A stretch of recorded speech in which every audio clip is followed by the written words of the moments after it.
Hi, everybody. Nathan here. Welcome back for our third session as we explore a couple scenes from Shakespeare's Macbeth, looking at the characters of Macbeth and Lady Macbeth, husband and wife, both before and after the murder of Duncan. If this is your first session, hang out, check it out, enjoy, and then definitely go back and watch weeks 1 and 2. There's just a lot to explore and discuss and talk about, and you'll hear so many great questions and asides and conversations about this. I was just re-listening to the first session, and I always love how actors find their own kind of personal journey through the material, or what resonates with them, or what challenges them, or questions them. So I think you'll enjoy, following along, through all of these sessions. But with that said, if you'd like to support the project, you can do that through Patreon. And another way to support, subscribe, click that bell notification so that you can keep up with us as new scenes and new sessions are coming out. I think that is it for me for right now. So I'm going to disappear into the back of the theater, let these great artists have their fun, and I'll see you guys at the end. So, all right, have a great night. Thanks, Nathan. Welcome back, everybody. It's nice to see you all again. Good to be back. Good to see you. Thank you so much for being here. So today, I apologize in advance. It may be a little slow. It may be a little tedious. We've had two fantastic sessions discussing the meaning of each line. And I thought, instead of looking at what we're saying, today we can look a little at how we're saying it, and play with a little poetry, if you guys wouldn't mind. Does that sound okay? Sure. So I thought we'd sort of go line by line, section by section, and look at a little verse, a little assonance and alliteration, and all the fun things that Shakespeare gives us to do. This play is, it's full of purple passages, as they say, and I think the poetry is truly extraordinary in this show, and especially in these two scenes that we're working on. So I thought we'd start with 1-7, go line by line and discuss a little bit of poetry for the first half of the session. And then toward the second half, we'll take a look at those other scenes that are surrounding the two scenes that we're working on and see if we can gather any clues from those, go on and put it all together in the end. Does anybody have any questions, or is there anything that you guys noticed this week in particular about the scenes that you wish to discuss? Not off the top. Not off the top? Well, then let's just dive right on in. I think we'll start with the speech at the top of 1-7, if that's okay, Mr. Macbeth. Sure, Mr. Macbeth. That's your father. Yeah. That's my, yeah, exactly. Thank you. Let's just say the first line for us, Mark. Would you mind? Okay. Yep, sure. Ready? If it were done, when 'tis done, then 'twere well it were done quickly. If the assassin... This is a great line to open a speech with. I love, is there anything that you notice in particular about the sounds of that line? Well, I have been thinking about the monosyllabic quality of it that we were talking about last week. And the D's in this and the T's really feel like a pulse. They feel like not just a pulse, but also, ironically, I'm listening to The Shining at the same time, and there's a lot of like the booming in the hotel, and I feel like that kind of resonates here too, the booming in his head with this decision that he's making. A knocking. The knocking. Done, done 3 times. Were 3 times. And when and then. So can you do me a favor and say the line again and just say each word? I would say that, would you say this is more staccato than legato? Like, let's break it up and just say each word in sort of a choppy fashion so we can hear where they all sit, if you wouldn't mind. Nope, that's not staccato. If it were done, when 'tis done, then 'twere well it were done quickly. So it's all very tip of the tongue, isn't it? Until the end, the last word. That's interesting because for me, which the vowel back. sounds on done are kind of swallowed in the mouth a little bit more. Done. It's more back here, and then yes, quickly. I feel like it's more front of the mouth. Yeah. It's also the opposition between the N sound and the K sound. So K sound is sharp and the N sound isn't. Right. I also had there's a lyric. teacher. Go ahead, Meaghan. I was please. going to say I had a teacher once who pointed out that consonants are where meaning lies and vowels are where emotion lies. So I don't know if that's like That's very interesting. to play that idea of like where is his heart in this, and then where is he trying to figure things out. Might be too heady, but what do you think about? This is clearly the episode where all of our nerdiness is really, really gonna let it flow. Let it flow. For sure. So the two first statements, if it's done, when 'tis done. What do you think about those, Mark? Is he saying one thing and then making a different decision, or is there a distinction between those two, or is it one I think idea? so. Yeah, for me, there's an implied 180 in his thinking here. That's if it were done, when 'tis done, then 'twere well it were done quickly. He doesn't want to. If I'm going to kill this man that I've respected and killed for, I want it to be as humane as possible. Interesting. Yeah. Gideon, what do you think? Do you have anything to add to that? Yeah, I don't think killing him as quickly as possible. I think the murder needs to take place as soon as possible, is what he means, rather than slow killing versus fast killing. I don't think that's in his mind. But it begins with a hypothetical, if it were done, and then it goes immediately to direct future tense, when 'tis done, and then back to hypothetical, 'twere well it were. That's hypothetical. And to me, the most compelling thing about it is everything's leading up to the word quickly. So it's like done, done, done quickly. So you almost are making a choice that he's nearly correcting himself in there, Mark. Is that what you were saying? Yeah. That if like, I'm going to like there's a hesitation with if, and that if becomes a when. If I'm planning it, then let's plan it. And let's not waffle on the decision to do it. Let's assume I'm going to do it, and let's come up with the best way to do it. But isn't the question in it, if it were done when 'tis done, like that it's not, it's like those two things go together. Like if it were over once I did the thing, then I better do it fast. I think Meaghan's exactly right about that. And then it turns on the but we have judgment here. Right. So this is the first version of the next sentence, which is saying the same thing. And then the but. So I think Meaghan's exactly right. Interesting. Can you just read the whole phrase for us one more time, Mark? Sure. Thanks. If it were done, when 'tis done, then 'twere well it were done quickly. I see. So can you try hitting done, the first one, harder? Meaning what Meaghan suggested. If it were completed and finished and nothing hanging over. Okay. If it were done, when 'tis done, then 'twere well it were done quickly. Yeah, I think you're getting there now. Interesting. Let's keep going, and let's just put those in our head, those adjustments that we've gone through, and let's push on a little bit. Okay. Can you read the next section just down to the full stop for us, if you wouldn't mind? I think that's we jumped the life to come. Thanks, Mark. If the assassination could trammel up the consequence and catch with his surcease success, that but this blow might be the be-all and the end-all here. So strictly looking at the consonants in this sentence, it seems like we're doing a similar thing here. It seems we've got lots of S's, but then we're playing more with the back of the tongue a little bit. There's lots of hard K sounds as well.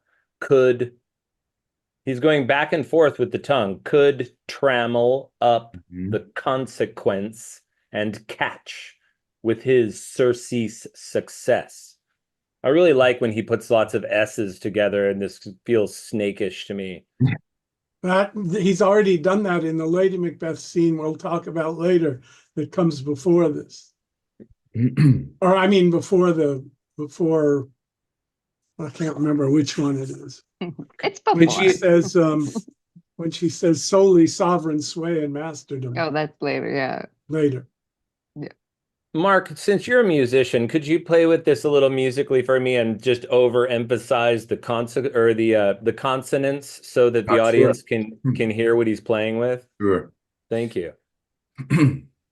If the assassination could trammel up the consequence and catch with his surcease success, that but this blow might be the be-all and the end-all here. Yeah, but this blow feels like a timpani drum or something, doesn't it? It's like bom, bom, bom. I really enjoy all the things that are going on here. Do you have something that you want to add to this section, Gideon? Look at the B's in 4, 5, and 6. But this blow might be the be-all and end-all here, but here, bank and shoal of time. And then we get back to that hard C. Jump the life to come, back to the could, consequence, catch. Yep. So it's like it's going from those hard C's through the B's, or through the soft C's as S's, C success, and then back to the hard C on life to come. So that's an interesting balance between those two sentences with his surcease success, that but this blow might be the be. So it feels like there's an adjustment that is happening where that comma is. It's almost what it is. It's almost like the conspiracy is the S's and the C's, and then his hesitation is the B, is the timpani drum you're talking about. It's wait a minute. Possibly. And also that's the actual blow. Like what he's doing is like the blow that is the be all and the end, it's like the act of it. Sure. Maybe. Excellent. He spent the first part of the play killing people by the hundreds. Right. In battle. But this blow is a different blow. So you kill someone in battle and you win the battle and it's done.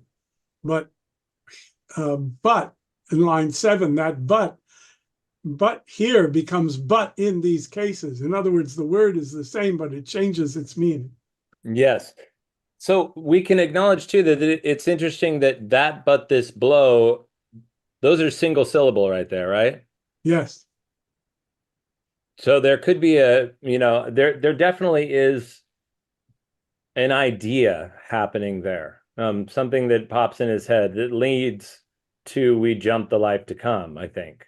Right. And it's all single syllables after success. Everything's single syllables.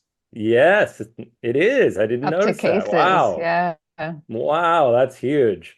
So you can just take a year to say that. No, I'm just kidding. So we've got assassination, trammel, consequence, surcease, success, and then bam, bam, bam, bam, bam. Yeah, Mark, can you read that whole section again, but give us a emphasize those single syllables after surcease success for us? Sure. I mean, it's almost just another thought as well. It's almost like the more complex words are the ambition, and the reasoning mind. His humanity is still the the monosyllabic no in his head. Oh, interesting. Possibly, I don't know. Just something. Yeah.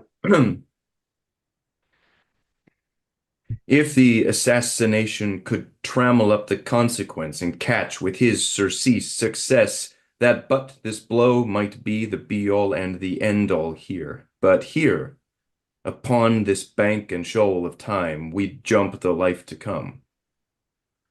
Excellent. Now I want to add one more layer onto that section, and I want you to do exactly what you just did. But as I heard you do that, I realized the importance of the last word in each line here. Yeah. Catch, blow, here, and time. So as another layer of the music, Could you do it one more Accents time on and the give us a little notch on those last words? If the assassination could trammel up the consequence and catch with his surcease success, that but this blow might be the be-all and the end-all here. But here, upon this bank and shoal of time, we jump the life to come. Can I make a There's- request too?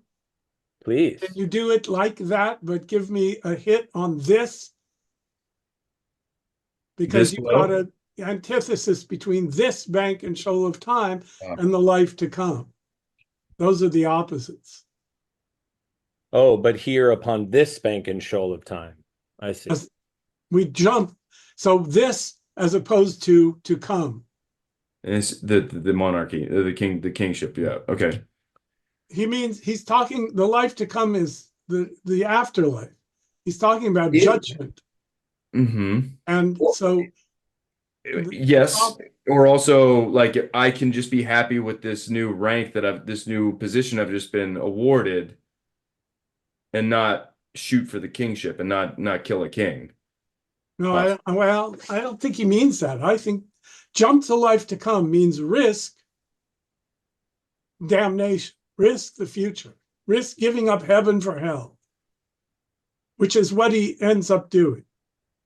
So he's willing to do that if he can enjoy the kingship on this side of death without obstruction, without. But Mark, it's entirely possible that the audience could register what you're saying too.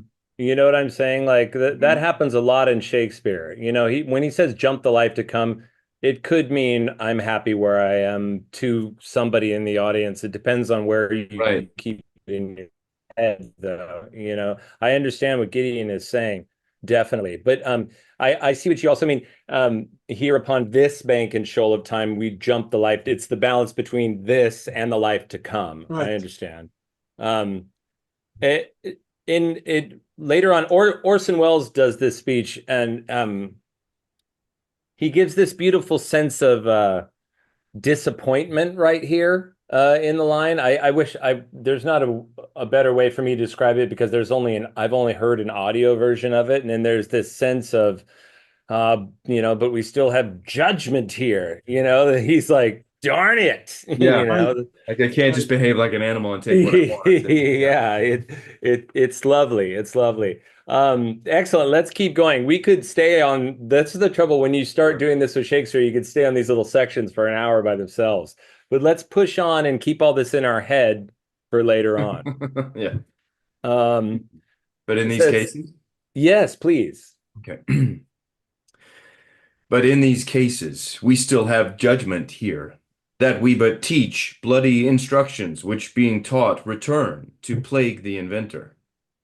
This even-handed justice commends the ingredients of our poison chalice to our own lips. He's here in double trust. First, as I am his kinsman and his subject, strong both against the deed, then as his host, who should against his murderer shut the door, not bear the knife myself. I find humor in that line. Every time I hear it, it makes me laugh. I don't know why. There's something about who should against his murderer shut the door, not bear the knife myself, that gives me that is a dark chuckle. Yeah. I'm sorry to interrupt, but go ahead. Please. Where do you want me to go from? Can I just point out that the word No, I think you're on. Oh, sorry, Gideon. What'd you say? I was just wanted to point out that the word against in line 14 is in the same spot as the word against in line 15. Oh, thank you. So I think you can use that.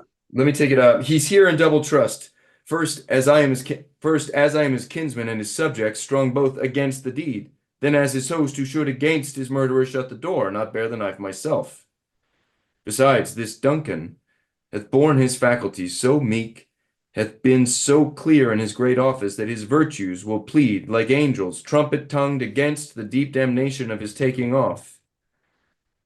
Sorry, there's another against.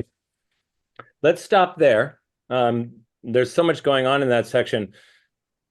I feel musically, along with the words right there,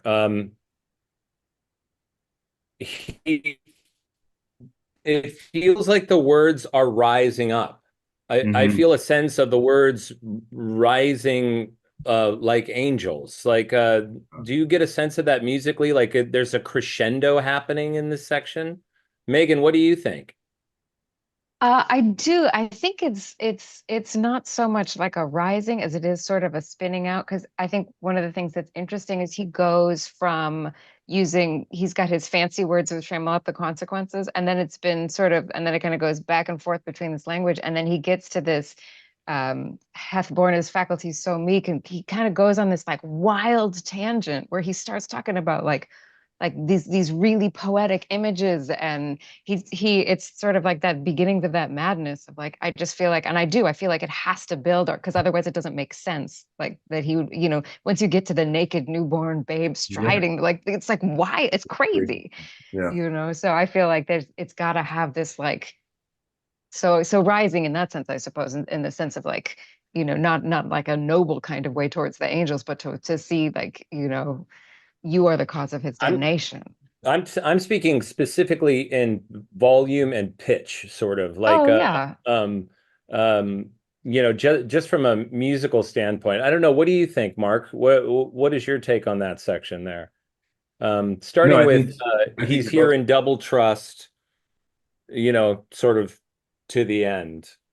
I think you're both right. I mean, I think this piece is very much about the momentum, and also I think it really starts in a much smaller place and grows all the way through.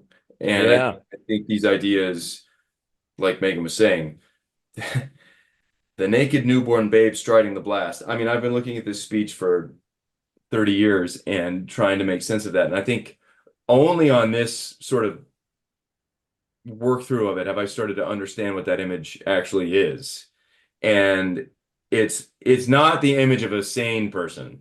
It's not a thought that you're sitting there having your morning coffee with. It's a PTSD kind of thought. It's Can I add a please, Gideon, please. One of the horrors of this play is that Macbeth knows what he's doing. If he were just evil because he's a foolish, ignorant, blind, hungry creature, it wouldn't be as horrifying. But he has a full grasp of the goodness that he is attacking. And so I think these images are coming from the place in him that recognizes what he's about to do, what the horror of what he's about to do, and he will do it anyway. And I think this passage is behind part of the energy when he says we'll go no further in this business. 100%. Yeah. So he worked it out here. He's made a decision not to do it, and then well, or at least wants her to believe that. Well, he ends by the reason that he's willing to go against this, which is his ambition. And that's the justification for facing the horror that he's listed here, how the whole world will recognize the horror of what he's done and be opposed to it, and therefore, cause trouble for him becoming king and being peacefully king. I love that he's not cold. That he's not strictly what? From a poetry not cold, standpoint. not calculating. Yeah. There's a lot of imagery in this that is, we were talking about the tennis match or the pickleball match that's happening inside of his brain at this point. And we can look at, I would ask you to think about the music of lines like deep damnation versus taking off. And, I think that you can actually play with your voice on sections like that. You know what I mean? You can use the range of your voice to help you project those images. Also, at some point we have to talk about breath. Yeah. Where are we going to breathe in this speech? because some of the there's if you're going to try to just do breath on the full stops, It's some of them are long. quite long. Yeah, You know, yeah. so it might be worthy for us. It might be worthy for us to go through and sort of find where you naturally want to take a breath. You It's know what I mean? interesting. Why don't It seems to always change when I'm working on it. uh And yeah. um I think also going back to Megan's point of him spinning out, there's something interesting to me in getting, I know that there's a kind of an oratory way to do this, but I think there's also a way of just letting it take over. And I'm not saying one is right To and one keep is it wrong. fresh. Well, and just kind of being surprised by where you run out of breath and where you have to restart, and it lands you in a new place. Yeah, I mean, sometimes Shakespeare writes where he wants you to run out of breath. You know Sure. what I mean? There's plenty of phrases that he's talking about air leaving, Right. you're supposed to be choking a little bit. That I always Lord, talk this about he does world that. out to the ending doom is an example from the sonnets. Yeah, or what is it? I know you all in will a while uphold the unyoked humor of your idleness, yet herein shall I imitate the sun who doth permit the base contagious clouds to smother up his beauty for the world. You know, that because you start to run out of air at that point. Pay attention to those things. Let's just go ahead and plow through all this, keeping all of those 10,000 things in mind, Mark. And you know what I ask you, if you could just Mark is an amazing singer, everybody, by the way. And please use your brilliant instrument. Okay. You can always pull it back a little bit, but go ahead and and sing it. Find those notes within the speech. And we'll level it out next week.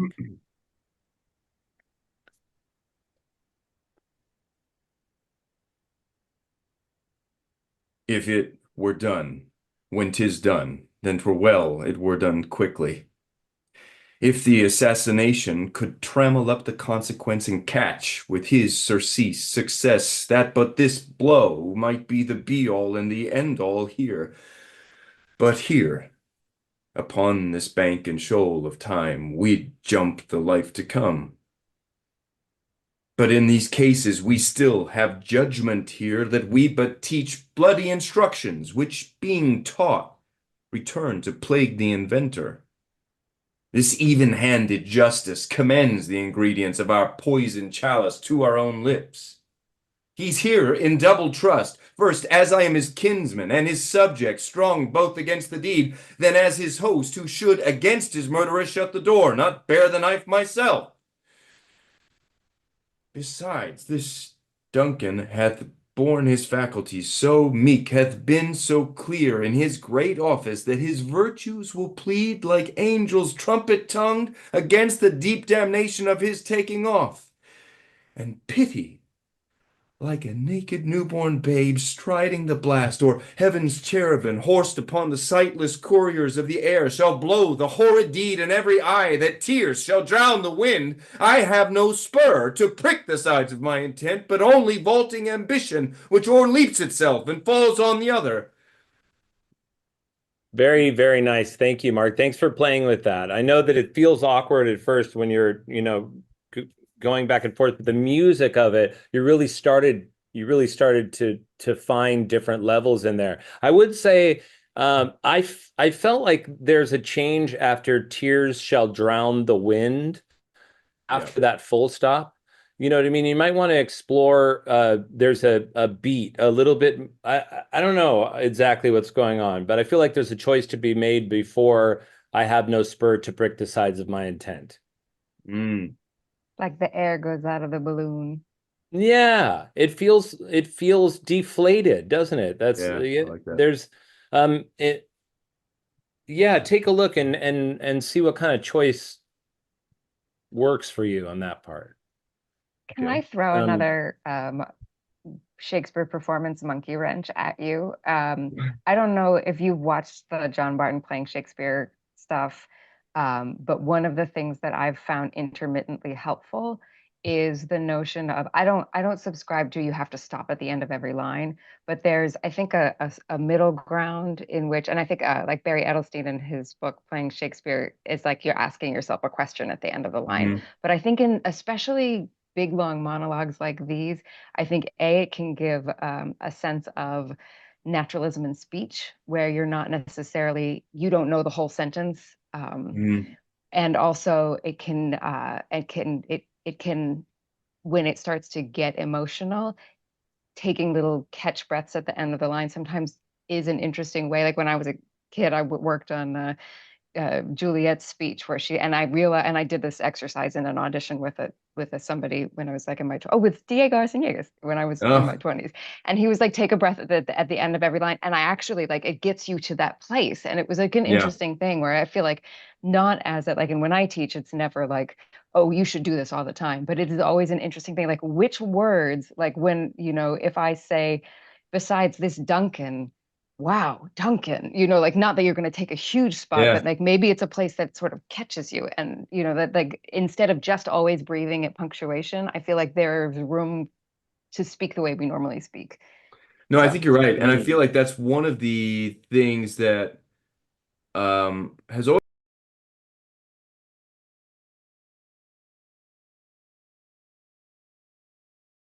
thought of, and I'm a bad one for like needing to be a good boy and do things right, and which pisses me off about myself.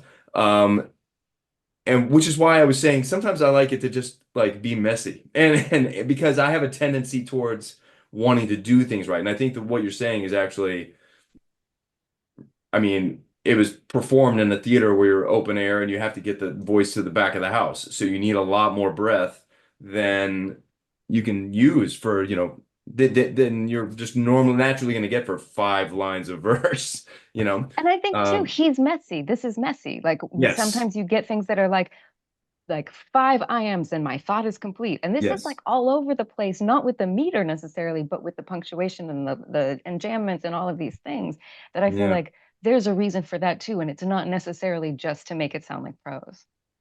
No, agreed. it's That's not to good. make it sound like prose. The only No. thing I would say, Mark, is that in the war in your psyche between being a good boy and doing it right on the one hand and trying to mix it up a little, um, the deciding factor has to be meaning. Yeah. Yes, Bottom line is meaning.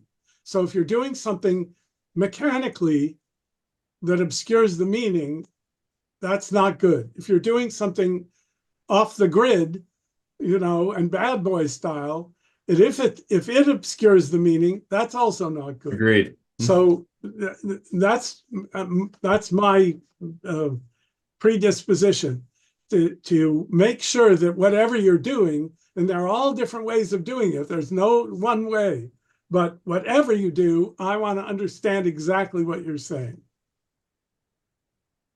Yeah. Mark, can I play music director with you a little bit? Please. And just to hear something for myself, as we'll go through this just one more time, and then we're going to move on to you, Meaghan, I promise. I'm good. I'm having a blast. Can you can I noticed that there's 3 distinctive sections in the first line. Um, and I wanted to hear just if you could break them up. It's how do I explain this? It's like break them up and keep them together at the same time. I want to hear 1, 2, Yep. 3. You know what I mean? Yep. Thank you. If it were done when 'tis done, then 'twere well it were done quickly. My question is, and Gideon, you could help me with this. Do you think that the fact that it says quickly at the last word of the full stop, does that perhaps give us some information that the line could be said quickly?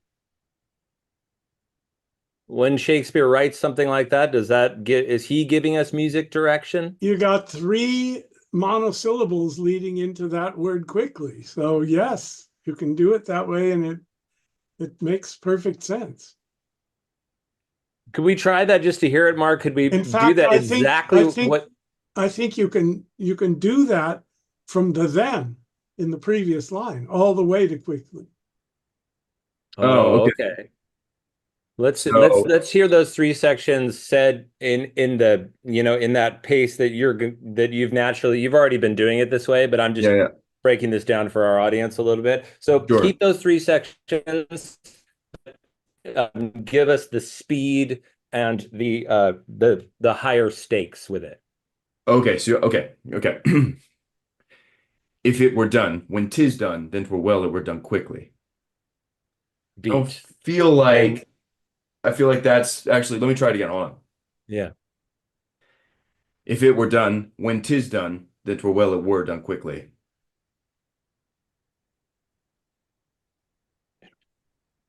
I think you don't need to hit were, even though it's in a position of the stress.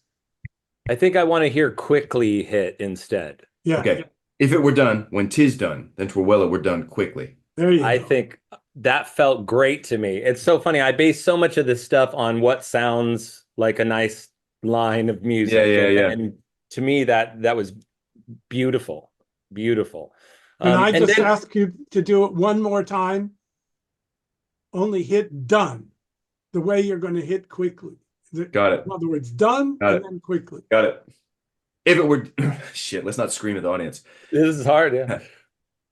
If it were done, when 'tis done, then 'twere well it were done quickly. Meaghan, Yep. what do you say? Is that the done you mean? No, I think for me, it's actually two phrases. It's not three, and it's I if agree. it were done when 'tis done, then 'twere well it were Oh. done quickly. Yeah. Still Because feel and like, this is for me. Let's This is hear one of that those one. Let's hear Duncan that. Matthews. What's the new information? You said done once. You don't have to say it. You don't have to hit it again because we already know that. We already know that that's a thing. So it's just but what you're saying is it's not an argument of if or when. No, yeah, that's all part of it. Because what you're saying is if it were over when I did it, then we better do it fast. So it's really just two pieces. For you. Okay. I'll do it like that. Let's hear that once. Sorry, go ahead. Sorry. If it were done when 'tis done, then 'twere well it were done quickly. There you go. Yeah. Nice. That sounds great. Excellent. Because you're saying basically like if this was it, then I better do it. But then you go through 8 pages of reasons why it's not going to be done. That first sentence is the thesis of the speech. It's the topic sentence. Great. Everything else develops it. Excellent. All right. Thank you very much. That's very informative. Let's move on to Was the Hope Drunk? Sure. And look at that little section. Sorry, I'm now stuck on something. I'm trying to look at. Give me 1 second. No problem. No problem.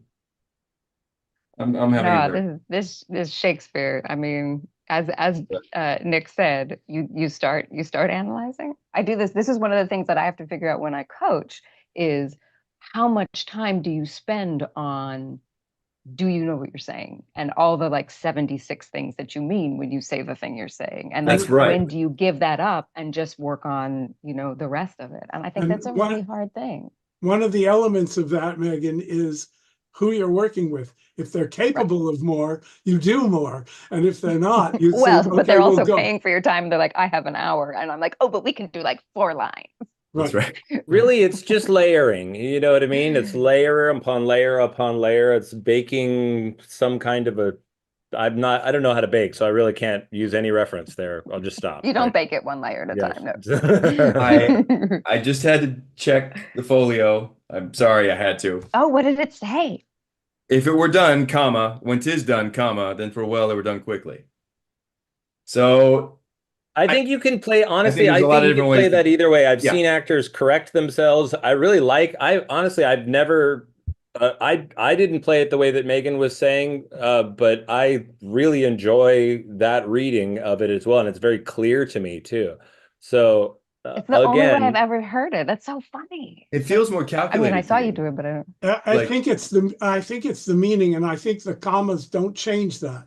I think if you give us done, as Meaghan has been requesting, the rest follows naturally. You just have to mean You just have to mean what he means by that word, and then the rest follows.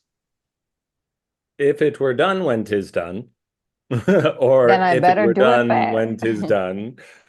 Yeah. Oh, I see what you're saying. If it were done, it's that little beat oh, right I there. We could see. spend. So Nick, It's this is just that one- I'm sorry, I know we're I'm debating sidebarring. a tiny beat in one phrase. Wait, This is the joy, audience. So Yeah. there was a drill. I actually think I had this drill from two different teachers, one at the conservatory in Boston and one at Lambda. And the drill is you're in a big room and you're saying your speech and you raise your arm and you snap your finger and change direction with every punctuation mark.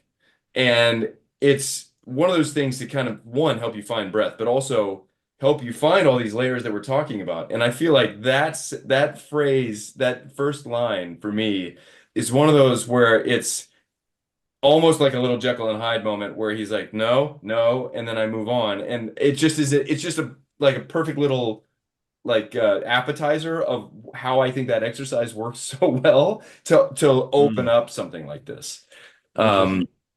And then I have a allows for question all the for different you. options, all the different variants that we're talking about for, exploring how an actor is actually going to take a theory and take an idea and actually make it actionable and playable, because otherwise I feel like you can get so mired into like just the lexicon that you're trying to kind of shoot out to the audience instead of actually making it something playable, right? So just a thought. I'm sorry, I didn't mean to get on a tangent. I love that No, I exercise. think We do that it too, our where you're answer- changing directions. Those are all Yes, good. exactly. And Yeah. I think that we can go back to the verse to get our answer on that. I mean, I think that you just have to look at if it were done when 'tis done, then 'twere well it were done quickly. I think that you can look at the way you could scan the phrase and it goes up and But down. there are only and 9 syllables in is the on and line up. anyway, right? If it were done when 'tis done, It then were 'twere- done Oh no, I when did. 'tis Sorry, done, that's then 10. Sorry. 'twere well. Yeah. 10 syllables, Um, but Nick's right. The tis gets the stress and the second done doesn't. Right. So that'll answer your question, but it just depends on your flow. But I think that you could choose, how you want to flow. And that It is interesting though, because I think that one of the things that Meaghan said when we first started talking about this evening was if he's so confident in what he's going to do, then he's cold. Then he's without remorse. And so I think playing either one of those, I think experimenting with, can you still have humanity if you've already made up your mind at the beginning of the speech? Oh, and he It also definitely depends has on been. I saw the production, a really great production of this with Sean Bean. I saw that too. I would He love had to his see that. shirt off in that mesh thing most of the time, so nobody heard anything he was saying anyways. They were just looking at his fantastic physique this entire time. So let's move on to Meaghan, because again, man, we're still on the first speech. Look at us. Hey, I still had one more question about the first line. So Well, go ahead and ask it while we're here, Meaghan. okay, What do no, you so think? this is my, because this is always with the debate, because I'm trying to make your choice make sense to me, which is one thing I love to do. So if you're correcting yourself, right? If it were done is a mistake. So your sentence starts with when 'tis done, right? Can you say that line for me without the if it were done? Because I just want to hear that. Sure. Well, yeah, that's interesting. I haven't done that. When 'tis done, then 'twere well it were done quickly. So for me, I feel like the if then is important. And that's why it doesn't make sense the way that that. Because otherwise, why do you say then? That's my question. When 'tis done, what does that mean? When 'tis done. That makes sense. I see what you're saying. Yeah. Why I put don't the know. then? Yeah. I don't understand why the then is there if we're not using the if. So Meaghan, 49 minutes. Don't be so tentative, Meaghan. You're absolutely right. well, Well, the I like to rhetoric think we I were talking write all about. the time. Well, You're I talking- do have to move on because we're at Yes. that thing that Meaghan was talking about where we only have 2 hours. We spend 49 minutes on one line. It's Yeah. unbelievable. You can. Easily. Let's get to Meaghan's part. For goodness sakes, Lady Macbeth. Was the hope drunk wherein you dressed yourself? Hath it slept since? And wakes it now to look so green and pale at what it did so freely? From this time, such I account thy love. Art thou afeard to be the same in thine own act and valor as thou art in desire? Wouldst thou have that which thou esteemest the ornament of life, and live a coward in thine own esteem, letting I dare not wait upon I would, like the poor cat in the adage? Prithee, peace. I dare do all that may become a man. Who dares do more is none. Let's just look at this little speech real fast, Mark. Gideon, for our audience and for our director, could you remind us what is the adage of the poor cat? The adage is the cat would catch fish, but would not wet his feet. He wants to catch a fish, but he doesn't want to go into the water and get wet. Is it? I dare not. Is it like a child's? Like, is there like an element of like a child's fable kind of story, or is that not part of that?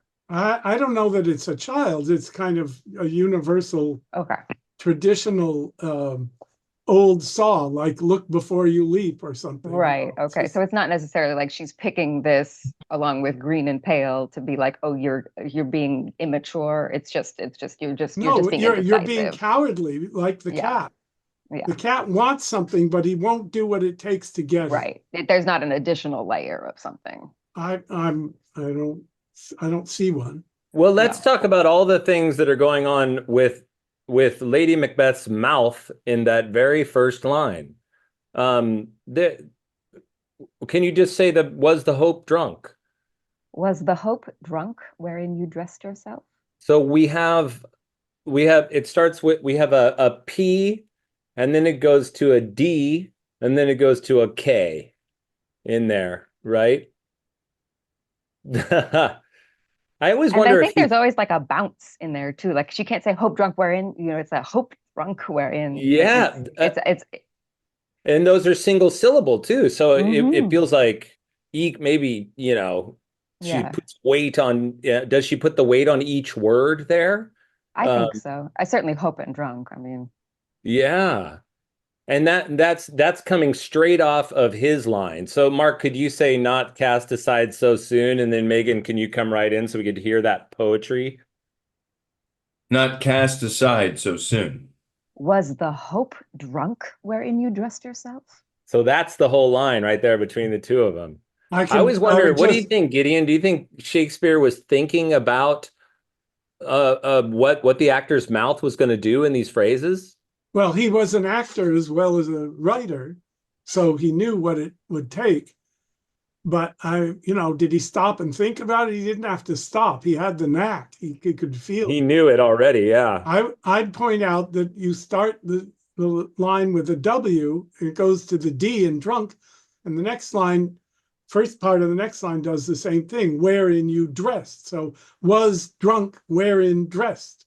And then interesting, yeah. So your mouth's going to move the same way. So those lines have a common theme. So was the hope drunk wherein you dressed yourself? And then she asked another question to put even more emphasis on it. Right, Meaghan? What do you think? Yeah, and it's similarly structured. Hath it slept since? Like you have to say all the things. The S's almost give a sense of even more malevolence or something. I feel like I think sarcasm more than malevolence. Sarcasm, that's great. Yeah, there's a change. Yeah, I love sarcasm. That's great. It's definitely chiding for sure. It's like yeah. I like that, and I think that Macbeth's next line is "Prithee, peace," so that gives us a clue onto what Lady Macbeth's behavior is a little bit, don't you think? She's piling it on.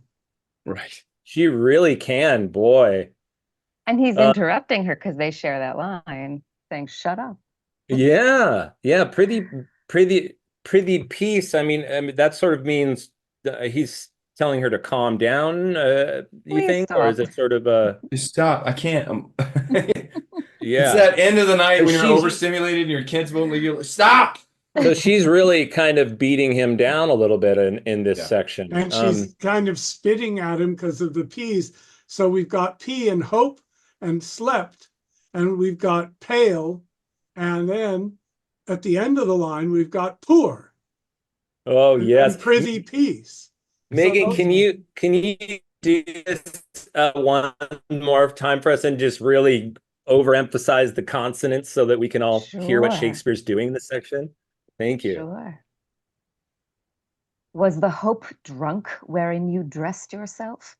Hath it slept since, and wakes it now to look so green and pale at what it did so freely? From this time, such I account thy love. Art thou afeared to be the same in thine own act and valor as thou art in desire? Wouldst thou have that which thou esteem'st the ornament of life, and live a coward in thine own esteem, letting I dare not wait upon I would, like the poor cat in the adage? Prithee, peace. I dare do all that may become a man. Who dares do more is none. you're picking up her D's in that You line. are, Yes. yeah, it's a parry. Gosh, it Yep.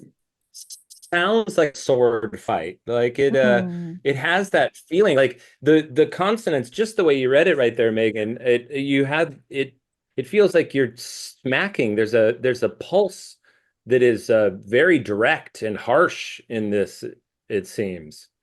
Except one word, and I don't know if you did this on purpose or something, but there was a change when you said and what it did so freely. There There's was no way to something. make that word hard. You can't make Yeah, that there word was hard. all of a sudden there was an air like I don't know, it was just a Yeah. nice moment that I noticed. It was like a break from this pounding Right, this right. question that It's she funny. It's almost like the promise of it can be nice when you do what I want you to do. When you can do, when you do You what know? you want to do. And that's her whole point, is she's Yeah. saying you were like this before. Yes. And then it's, are you afraid to be that way again? And she gets back on it. But yeah, I mean the word, and it's really smack in the middle of everything. Mm. And it's Can we go from sorry, Gideon, go ahead. it's a contrast with pale, slept since, wake, the K and wake, look, the K and look, pale, and did, hard D's, and then freely. So it's just bringing out the antithesis that she's accusing him of.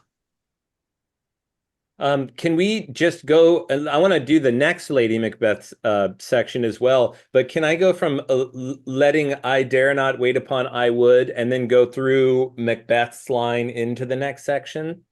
What? Letting I dare not wait upon I would, like the poor cat in the adage? Prithee, peace. I dare do all that may become a man. Who dares do more is none. What beast was it then that made you break this enterprise to me? When you durst do it, then you were a man. And to be more than what you were, you would be so much more the man. Nor time nor place did then adhere, and yet you would make both. They have made themselves, and that their fitness now does unmake you, sorry. Do you want me to keep going, or are we going back, or? Yeah, go to the end of this speech, and then we'll Okay. go back up, please. They have made themselves, and that their fitness now does unmake you. I have given, and know how tender 'tis to love the babe that milks me. I would, while it was smiling in my face, have plucked my nipple boneless gums and dashed brains out, had I so sworn as you have done to this. If we should fail. Gosh, it's so interesting. He really does so much of the work for you. It's very easy to get in Shakespeare's way if you do too much acting on top of this text. Listening I feel to like you this read it scene with is one that of the clarity. easiest I've ever worked on. Yeah, you really just have to let the language do the work, but you have to know the language and you have to pay attention. Listening to, there's so much going on in what you're reading right there. I really like the word when I just listen to these words and certain pop out, like beast. Beast immediately pops out to me. And enterprise. The way you said that, that's a beautiful word with the T and the P. And then straight from enterprise to Durst.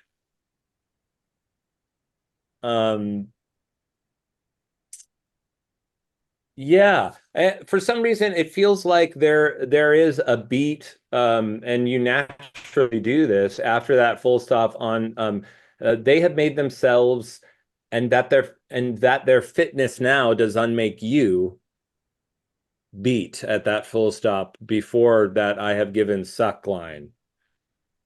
I don't know what do you think that changes there? It seems like a I think she change has to in come up with a very different, I mean, tactic, like it's yeah, absolutely. It's a raising of the stakes She's in a talking about him, and then she uses herself as an example. Oh, yeah. so that's what's happening. Yeah, that's interesting because she's like you, and then she says, "Look, I Yeah. can you just read that whole speech one more time for us, Meaghan? You don't have to do Sure. consonants or anything. Or Okay. I just keep them in mind. What beast was't then that made you break this enterprise to me? When you durst do it, then you were a man. And to be more than what you were, you would be so much more the man. Nor time nor place did then adhere, and yet you would make both. They have made themselves, and that their fitness now does unmake you. I have given suck, and know how tender 'tis to love the babe that milks me. I would, while it was smiling in my face, have plucked my nipple from his boneless gums and dashed the brains out, had I so sworn as you have done to this. Brutal. And yeah, Gideon, I see what you're saying. The you and the I are right next Yeah, to each that was other. very Yep. helpful. Yeah. I love that. Also look at then and now.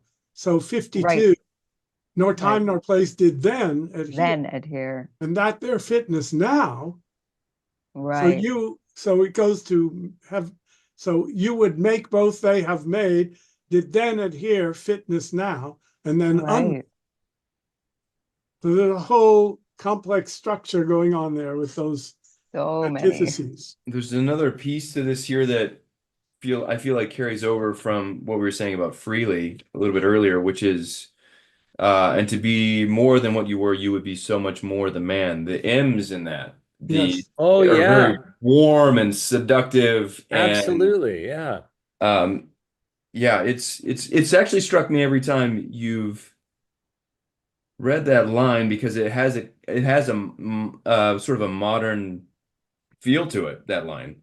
And then But Yeah. look it's what actually happened. the M's that are actually the moaning of the M that actually appeals to the Much man in me, I more the guess. man. Yeah, Well, there's and what's Yeah. three. interesting is he's doing may become a man, do more, and then she picks up on that She's after. like, what's the point of being a man? Like, let me remind you. Right. Like then you were a man, and Yeah. now, but that's an interesting connection. I like. Well, in a man's perspective of what being a man means versus a woman's perspective of what it would mean to be a man, I think is interesting. Now I And just there's want to add, look what he does with those M's. Although you're absolutely right about those M's. And then in the next sentence, we go to Right. make and unmake. So the M is now introducing this hit of the K. Mm, mm. man, And he was that good. leads on to suck. That leads on to the word suck. And then we have all the M's again. Love the babe Right. that milks me, smiling my face. And then back to the K, plucked. It's almost delicious. Yeah. It's She's savoring it it. is. And She's it's a great tactic. Like she's using her warmth, which he doesn't really experience a whole lot of in this moment. But that's the basis of their relationship, I Of think. course, yeah. That it's everybody's the happiest marriage in Shakespeare, but that I think if we don't see that they really love each other, Isn't in it this. fascinating? Yeah, the relationship is in the language. Yeah. Let's keep going a little bit further. Why don't we just read on? If we should fail. We fail, but screw your courage to the sticking place and we'll not fail. When Duncan is asleep, whereto the rather shall his day's hard journey soundly invite him, his two chamberlains will I with wine and wassail so convince that memory, the warder of the brain, shall be a fume, and the receipt of reason a limbic only.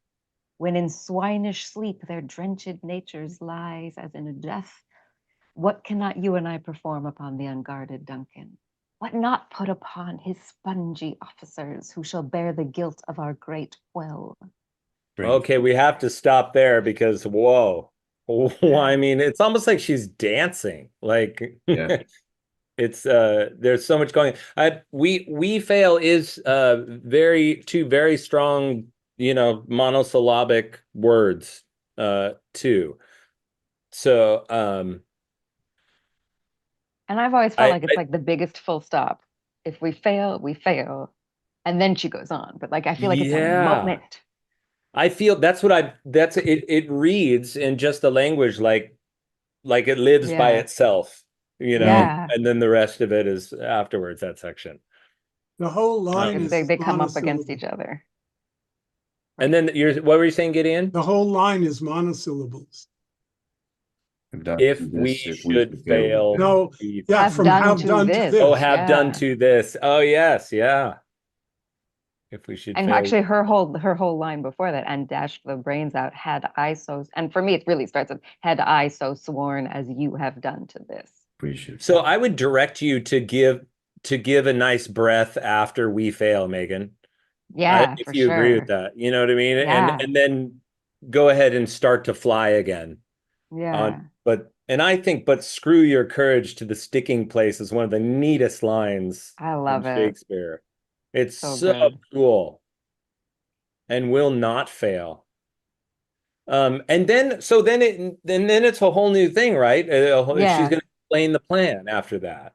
So that second phrase kind of lives in its own world too. Does it? For sure.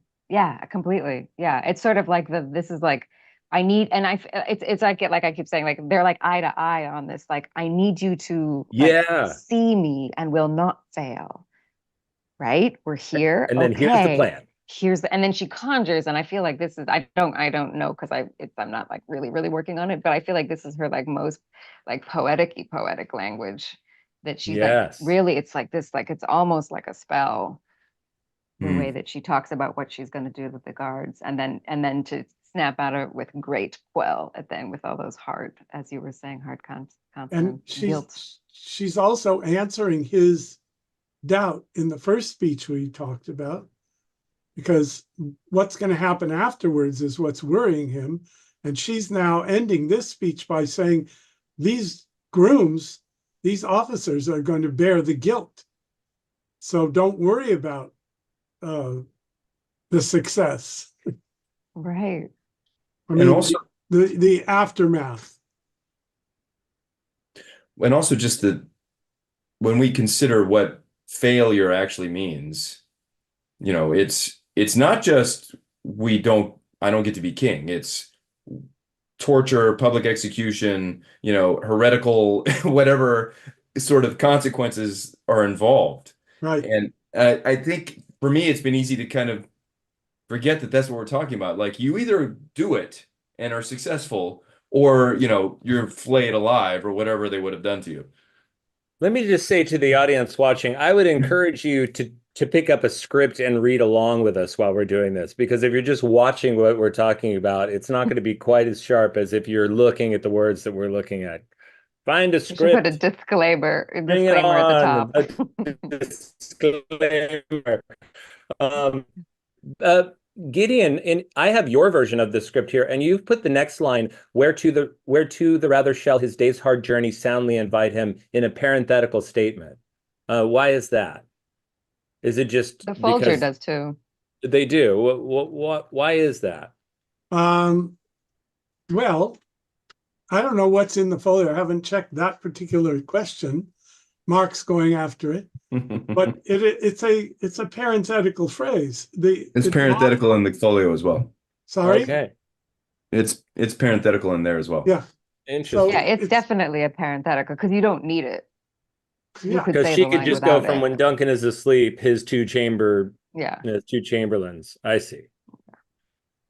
she's just adding a bit of She's detail. Like, of she's course he's gonna fall reinforcing asleep. Yeah. she's reinforcing the idea by saying, tonight Duncan's going to go to sleep, and he's not just going to go to sleep, he's really tired, so he's going to really sleep deeply. So don't worry. Right. Ah, I see. I see. That's great. So there's a reassurance happening here. There's a moment of softness with that. Yeah, that warmth that from the earlier speech. Yeah. His two chamberlains will I with wine and wine and wassail. Wassail, is that like the Christmas drink? Is that like a It's cinnamony? alcoholic. Yeah. What is it exactly in that So we've drink? got the eggnog and the wassail. Right. It's got everything going on. This is a Christmas It's play. a Christmas show. We always do it in October. I thought it was a Halloween play. Yeah. Oh, can we do Christmas Macbeth? Christmas Macbeth. She's decorating the tree. Have it decorated. Interesting. Concept. But those W's are delicious. That she They says are. that will I with wine and is it wassail or wassail? How would you pronounce Wassail. No, Megan's right. Wassail. wassail? And Wine both and capitalized in the folio. Just Oh. okay. that memory, the warder of his brain. That's beautiful. Can you just read that whole thing for us again because we love it? Sure. Thank you. So, and then we'll go on from there, Mark, if that's okay with you. Sure. When Duncan is asleep, whereto the rather shall his day's hard journey soundly invite him, his two chamberlains will I with wine and wassail so convince that memory, the warder of the brain, shall be a fume, and the receipt of reason a limbic only. When in swinish sleep their drenched natures lies as in a death, what cannot you and I perform upon the unguarded Duncan? What not put upon his spongy officers who shall bear the guilt of our great quell? Bring forth men children only, for thy undaunted metal should compose nothing but males. Will it not be received when we have marked with blood those sleepy two of his own chamber and used their very daggers that they have done? Who dares receive it other, as we shall make our griefs and clamor roar upon his death? I am settled and bend up each corporal agent to this terrible feat. Away, and mark the time with fairest show. False face must hide what the false heart doth know. So when listening to that, beautifully read, you guys, when listening to that, I really heard that the consonants in I am settled, bend, corporal, and terrible. All those different consonants and they're really rang in my ear. Yeah, the D's are very important in these scenes as well. Shakespeare uses D's a lot, it seems to me, as a I don't know. What do you think, Gideon? Do you have anything to add to that section? I think you're right about the D's, but we could have, as you said, we could talk for 2 hours about every consonant and what he's doing, because the weaving together of sound and meaning is the great mysterious power of a great poet, and he's doing it better than anybody has ever done it, with the possible exception of Virgil doing it in Latin, but I think Shakespeare's even subtler than Virgil. I just wanted to say that what struck me, Mark, was the oxymoron of terrible feat. Macbeth is used to doing feats of courage and accomplishment. He won the battle for Duncan, but he recognizes that this is a terrible feat. It's a great heroic accomplishment that's terrible. And then that leads into false heart and fairest show. So And also, I would throw in there, we were talking about, enjambment and lines going on and where the end stops and all this. And he ends with a absolutely perfect couplet of iambic pentameter. correct. Mm. Rhyming. I don't know if Rhyming. this is true, but I get the feeling when the F consonant is used, there's a softness to the character. And I don't know if this is right or wrong, but just listening to you guys do it, when I don't know if it's a softness or a sadness, or it brings something in my ear when characters use a word that starts with F, that there's a difference to the tip of the tongue consonants, which are more direct, and it feels set back a little bit, like false face must hide what false heart doth know. It feels softer to me. What do you think that means for him there? That it's supposed to be this like declarative statement, but he's using these soft consonants as people who played Macbeth. Like, how does that? Do you feel like that like gives it like a caveat, or is it, is he not as strong as he's putting on, or is it? Or it's hiding, maybe in this context. Mm-hmm. Is he getting into character? That's interesting. It's like when she said something, when she said shall be a fume and the receipt of reason a limbeck only. I don't know. There's something about when F's are used that I sense a change in the song. Don't know. Yeah, absolutely. It's an interesting consonant. To your other observation, Nick, dare, daggers, and Duncan. I mean, how many times are those three words used in this play? Right. Yeah, it musically it sounds like a punch. Like they sound, it would give me a sense of driving forward. When I hear T's and D's, I feel that the character is driving towards something. And when I hear F's and softer, things, I feel like it's pulling me back as an audience member, or I almost, as an audience member, I take a breath. I'm like, oh, thank God, like they've and softness, something. Because you can also an F, you can spend time on it as well. Like maybe a that's D and a it. T are very plosive. Well, not plosive. That's not the right There's term. something about the air. The air isn't like I feel I'm allowed to breathe because there's air coming from the actor, maybe. Yeah. I don't know. You're leading something too. Like you're leading them, like I'm leading her in this case.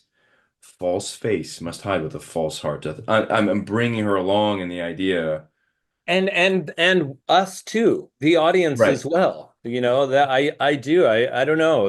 There's these but then when Lady M is when she's using her M's and her N's, it feels it's very attractive. It's very And the W's. seductive in a way, I think one of the fun things about F's, just listening to you say them, Mark, is that you can spend time on them, but you can also not spend time on them. You can make them staccato. Like, it's such a flexible consonant, false face, doesn't have to be false face, it doesn't have to be long and soft. It can still be, which is kind of a fun, like it's like a little arrow. Sometimes I think about the way Alan Rickman would use his consonants, particularly when he's playing Snape, and just the way he would punch those F's. Oh, he would just take a shower in the air. Yeah. Can I give but you I think some that F's? there's a lot of air in that line with the H's as well, with hide and heart. There feels like breath in that line. Can I give you some F's from Hamlet? Please. Yes. I am thy father's spirit, doomed for a certain term to walk the night, and for the day confined to fast in fires till the foul crimes done in my days of nature are burnt and purged away. Yeah. Not soft at all. Not soft, but then again, forceful. Paul Scofield did a wonderful Ghost, and he took those very soft. He played them very soft. So I just want to say that that if you try to give F a universal meaning, you're going to force a false meaning on any particular line. The secret to this study of the meanings of sounds is in the relation between the sounds and the other sounds around them and the meaning of the words and the lines they're in. It's always that relation. And if you try to mechanize it by kind of general principles, and this is illustrated by one of my professors, a great American epigrammatist and poet named J.V. Cunningham, who said, if you spell the glory that was Greece and the grandeur that was Rome, if you spell the word Greece, Grease, the whole sound of it is completely changed. Right? So, because context, the meaning of sound depends on context. That's what I'm trying to say. Absolutely. You can't make it said. universal. I understand that for sure. For sure. But I do think that Shakespeare uses certain things to make the actor certain letters to make the actor breathe in a certain way that can inform the line. You know, he builds the whole line, not only the sounds of letters, but also the sounds of letters, but everything else. He builds it to make the actor do everything he wants him to do or her to do, breathing and everything else. So you're right. I'm not saying you're not right. I'm just saying it's never isolated as one technique that you can't say all the time. Composite. Sure. No, but yeah, it's really interesting, important exploration, technical exploration. Just it's like singing a song with your tongue out of your mouth so that you can open it up. Like you have to do a run where I'm going to hit the T's, and then another run where I'm going to hit the H's, and just explore what that opens up. Because like we've been saying, the more you keep your funnel open and, your receptor open and listening, the more lightning strikes you in the right moment. Right. Well, let's go ahead and read that whole scene, everybody, and let's keep all the 9,000 things that we just said in mind. And Gideon and I will turn our cameras off, and then we'll move on to the next scene, and we'll take an hour and a half on one line and that one. All right.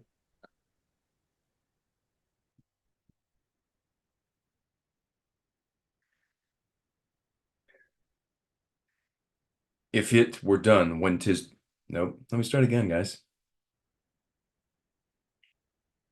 If it were done when 'tis done, then 'twere well it were done quickly. If the assassination could trammel up the consequence and catch with his surcease success, that but this blow might be the be-all and the end-all here. But here, upon this bank and shoal of time, we jump the life to come. But in these cases we still have judgment here, that we but teach bloody instructions, which being taught return to plague the inventor. This even-handed justice commends the ingredients of our poison chalice to our own lips. He's here in double trust, first as I am his kinsman and his subject, strong both against the deed, then as his host, who should against his murderer shut the door, not bear the knife myself. Besides, this Duncan hath borne his faculties so meek, hath been so clear in his great office, that his virtues will plead like angels trumpet-tongued against the deep damnation of his taking off, and pity, like a naked new-born babe striding the blast, or heaven's cherubim horsed upon the sightless couriers of the air, shall blow the horrid deed in every eye, that tears shall drown the wind. I have no spur to prick the sides of my intent, but only vaulting ambition, which o'erleaps itself and falls upon the other. How now? What news? He has almost supped. Why have you left the chamber? Hath he asked for me? No, you naughty hat. We will proceed no further in this business. He hath honored me of late, and I have bought golden opinions from all sorts of people, which would be worn now in their newest gloss, not cast aside so soon. Was the hope drunk wherein you dressed yourself? Hath it slept since? And wakes it now to look so green and pale at what it did so freely? From this time, such I account thy love. Art thou afeard to be the same in thine own act and valor as thou art in desire? Wouldst thou have that which thou esteemst the ornament of life, and live a coward in thine own esteem, letting I dare not wait upon I would, like the poor cat in the adage? Prithee, peace. I dare do all that may become a man. Who dares do more is none. What beast was then that made you break this enterprise to me? When you durst do it, then you were a man. And to be more than what you were, you would be so much more the man. Nor time nor place did then adhere, and yet you would make both. They have made themselves, and that their fitness now does unmake you. I have given suck, and know how tender 'tis to love the babe that milks me. I would, while it was smiling in my face, have plucked my nipple from its boneless gums and dashed the brains out, had I so sworn as you have done to this. If we should fail. We fail. But screw your courage to the sticking place, and we'll not fail. When Duncan is asleep, whereto the rather shall his day's hard journey soundly invite him, his two chamberlains will I with wine and wassail so convince that memory, the warder of the brain, shall be a fume, and the receipt of reason a limbic only. When in swinish sleep their drenched natures lies as in a death, what cannot you and I perform upon the unguarded Duncan? What not put upon his spongy officers, who shall bear the guilt of our great quell? Bring forth men children only, for thy undaunted metal should compose nothing but males. Will it not be received when we have marked with blood those sleepy two of his own chamber, and used their very daggers that they have done? Who dares receive it other? As we shall make our griefs and clamor roar upon his death. I am settled up. I did it again. I am settled and bend up each corporal agent to this terrible feat. Away, and mock the time with fairest show. False face must hide what the false heart doth know. Very nice. It's a lot to think about, isn't it? A lot. It's But like so fun. It's like a, one of the things that frustrates me about golf is, I'm not really a big golfer. And if you take a lesson, they tell you 500 different things to do during your swing. And sometimes you just want to hit the golf ball. It's funny. So I have a couple of notes. Mark, it's funny. You started overthinking, and then you let it go and let it flow, and it was there already. You know what I mean?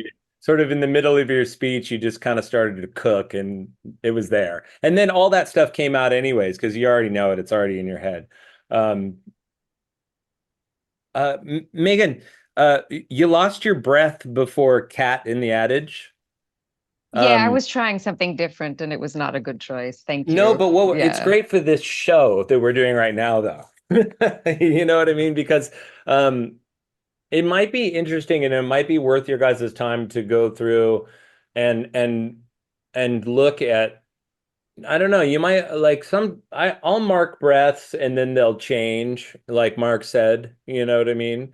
But it might be interesting to sort of kind of say, where should I take a breath? I mean, because that's a really long I usually breathe phrase. after a steam. No, I breathe after I had a problem before. I was like, what about all the way through? And I was like, oh, that's why I don't go all You did. You went from Woodst all the way to the end, which is fun. Can you without read that taking for like us a grown-up breath either? It was terrible. Read it for us in one breath, because I mean that's where the full stop is. But can you do it just for the audience to hear what you did? It was amazing, actually. Yeah. Now I have to get into it. Yeah. Wouldst thou have that which thou esteem'st the ornament of life, and live a coward in thine own esteem, letting I dare not wait upon I would, like the poor cat in the adage? See, I mean, that's excellent though. It's really cool when you do it that way. I mean, I see why he wrote it, because that one phrase, I don't know, there's a beautiful flow to that. What do you think, Gideon? I think you're right. I think I would suggest that you can save a little bit of breath by not hitting the I's in that next to last line. Instead of I dare and I would, just go Right. for letting I dare not wait upon I would. And then Oh, that'll save you a little bit of energy to get through to the through adage with enough breath.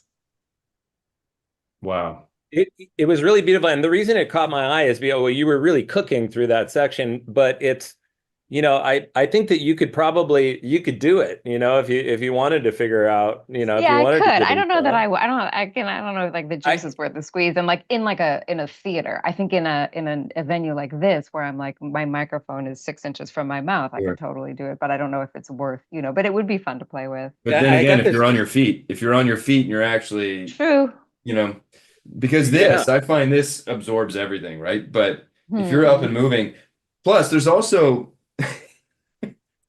the barrage, just the barrage. If I can't get a word in edgewise, I've been watching Harry Potter with my kids over the past week, and I got this. It just feels like you're shooting a bunch of power out of your wand in that section, until it Yeah, runs out, totally. and then it makes your prithy piece, yeah, But I carry. also feel like if she's not at full force in adage, she doesn't have to say pretty piece. Like she's still gotta have another thing in her. That's true. It Yeah, can't well, be that's that can't be interesting. the end of that's it. She's true. gotta have a whole nother thing coming that he's like, stop, woman. Yeah. Whoa, yeah, That's why I yeah, got to cut that you was off. great.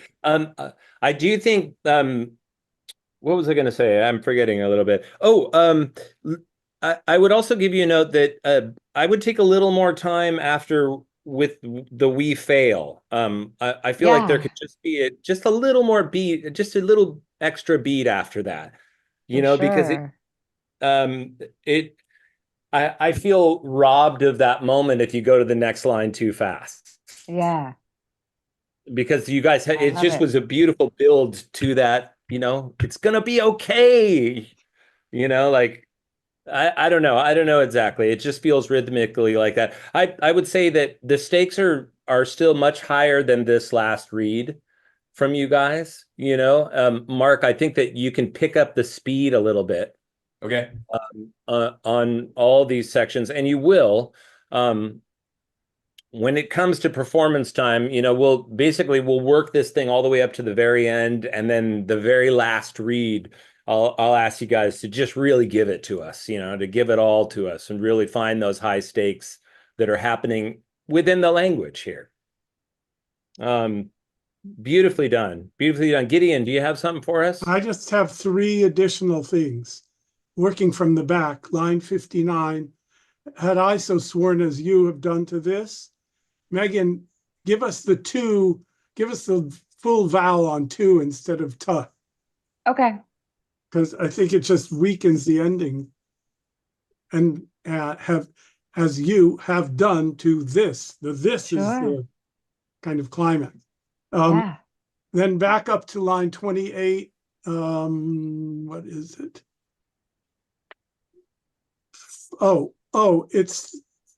It's which o'erleaps itself and falls on the other. Mark, you said upon again, Oops. and it's fall on because fall on means to attack. No, yeah, gotcha. And then in line 4, this I hesitate to go back to the first two sentences, but I really want to hear applause after success, because you seem to me to keep rushing from success to that. And I don't get the sense that if the assassination could trammel up the consequence and catch with his surcease success, and then you're giving another version of the same idea that but this blow might be the be all and the end all here, but here upon this. So it's like two versions of the same thing. And so I need to hear that you're starting the same idea again with that. But what I'm hearing is somehow catch with his surcease, success that, but as if Okay. it were success that, you know? Okay. And it isn't success that. It's a new thought. Gotcha. It's a parallel. Yeah, and you could think it, since we're doing poetry right now, just think of that music, that but this blow. To me, that just sounds like a timpani drum. You know, and there's a different pace to surcease success, which is lighter, and then that but this blow. Yeah, But that's good. I'd even use a different inflection. Surcease success may be higher in a pitch to that but this blow. I would drop pitch and slow down. Do you know what I mean? Like, and find all those places, and that will inform that back and forth thought process that's happening in his head. Gideon, is this the first time we hear be all and end all in English language that we know of? I think so. Yeah. I was going to ask the same question about assassination. No, that comes from no, I don't think Arabic. Assassin. I can't remember exactly it's what the word is, but it's already in Julius Caesar, I think. Yeah, but it's not it's a loan word. No, I usually hear it if the assassination. I don't know what you know, instead of not the assassination, if it were done quickly, if the assassination, you know, you kind of touch the PH and you kind of glide it together, fade into it, you know, a little bit. I don't know if that's right or not. I've just heard that. No, it is right. It's how it scans. It's actually the apostrophe tells you that. So I think you can cheat the vowel too. I'm a big fan of cheating the vowel. So, like, well, I think we're going back to like, but it's not. Yeah, it feels to me like the speed of that first part is quick until that but this blow might be the be all and the end all here is slower. Just because of the consonants. And the single syllables. Yeah. I mean, could you try to read that for me one time so that our audience can hear what we're talking about, Mark? Like read if the assassination could tremble up that part fast and then slowed. You know, in a higher pitch and then slow down on the other part. Thanks. Yeah, and rub my belly and pat my head. Yeah. Also walk backwards. Yeah. Would you like it in Pig Latin? Just that line. All right. Well, I'll do. Yeah. If the assassination could trammel up the consequence and catch with his surcease success, that but this blow might be the be all and the end all here. Yeah, I think that's really clear when when you find the distinction between those two. Awesome. Gosh, well, I don't even know if we're gonna make it. Let's go on to the next scene and see if we can get a little bit of it in here. I wanted to say something about S's in that Lady Macbeth scene that you told us we were going to talk about today. I know. Gosh, we didn't even get to any of that. Go ahead. Please do, Gideon. I'll just give you the one thing. It's at Act 1, Scene 5, line 65. She says, or it's start line 62, I think. Wait, I'm sorry. Could you give me that again? Act 1, Scene 5, line 62. Thank you. She says to be, Meaghan, do you have that? Do you want to read it to us? No, I just have the first. I thought we were just doing the opening. I don't have the. Don't have any. So I'll read it and I'll just make the points I want to make, and then we can go on. To beguile the time, look like the time. Bear welcome in your eye, your hand, your tongue. Look like the innocent flower, but be the serpent under it. He that's coming must be provided for, and you shall put this night's great business into my dispatch, which shall to all our nights and days to come give solely sovereign sway and masterdom. So what I want to point out is how rich this is in meaning and sound. So the last line is solely sovereign sway and masterdom is all S's. She sounds like she's hissing. Why do we think she's hissing? Because she's already put into our minds the idea of the serpent above, look like the innocent flower, but be the serpent under it. And then all these S's sound like hissing. Now, what's the serpent that everyone in the audience knows? Lucifer, or Satan, dressed as a serpent in the garden. And why was Lucifer dressed as a, because he'd been kicked out of heaven. Why was he kicked out of heaven? Because he wanted solely sovereign sway and masterdom. And he was defeated. So this is Shakespeare using sound as well as meaning to inject into our minds this kind of satanic temptation that Lady Macbeth is embodying. Okay. Amazing. Yeah, that's exactly the kind of thing that we're trying to look for today in our discussion. There's this wonderful Romeo in the friar scene when he's banished. He says, "How hast thou the heart?" all the time there. And I had a teacher point out that was like, well, when you're hurt, what do you say? Ow. And it's this breath and this pain that's coming through the language. And this is what we're trying to find within the text today. Right. And it's everywhere in Shakespeare if we had the eyes to see it, and we see some, and there's always more. Well, let's see if we can make it through one line of 2-2. That which had made them drunk hath made me bold. What hath quenched them hath given me fire. Hark, peace. It was the owl that shrieked, the fatal bellman, which gives the sternest good night. He is about it. The doors are open, and the surfeited grooms do mock their charge with snores.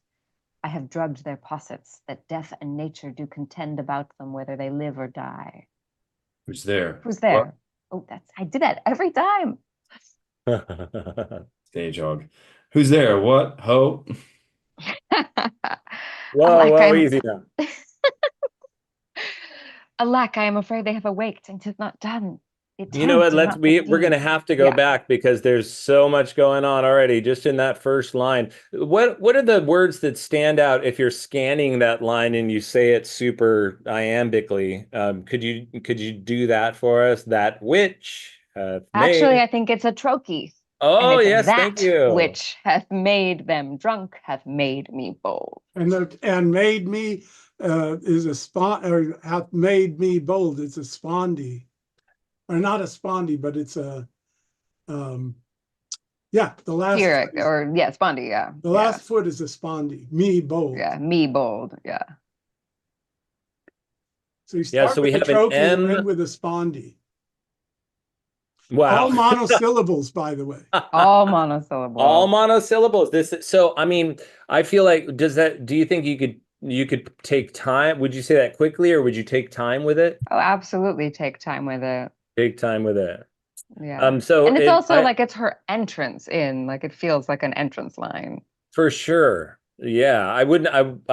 This is when staging is so fun, where I always talk about that, where, I like to imagine where she is and what she's doing. And in this, what would you think, Meaghan? Where is she right now? What we were talking about last time is I feel like they're in a liminal space. They're in the hallway. They're in, the coming out of the, some room going into another room. And this is the place of danger and waiting.